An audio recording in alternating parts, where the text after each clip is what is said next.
A single brief statement by Russian Foreign Minister Sergei Lavrov on Tuesday cleared up the strategic picture in southern Syria and the entire region. 3 days after the signing of the agreement between Russia, the United States and Jordan about the ceasefire arrangements there, Lavrov disavowed the section of the accord that says foreign forces will be kept out of Syrian territory.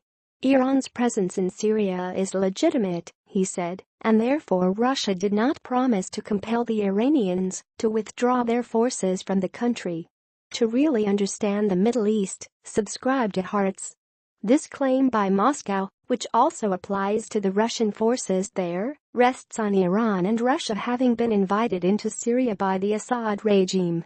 This invitation by the Syrian sovereign ostensibly bestows legitimacy on the presence of these countries' military forces in Syria, even with Russia conveniently ignoring the ongoing atrocities the Assad regime has been committing against its own citizens for the past 6.5 years. The only thing the Russians agreed to was a stipulation that the Iranians and the Shiite militias that answer to them would be kept 5 kilometers from the lines of contact with the rebels. For Israel, this means that the Iranians will be on the Golan Heights, just 5 to 10 kilometers from the border, depending on what areas are held by the rebels. This is the reason for Israel's disappointment with the agreement, a feeling that has only intensified in the wake of Lavrov's statement. The Russian foreign minister's statement contained another hidden message: Moscow will be the one that decides what happens in Syria.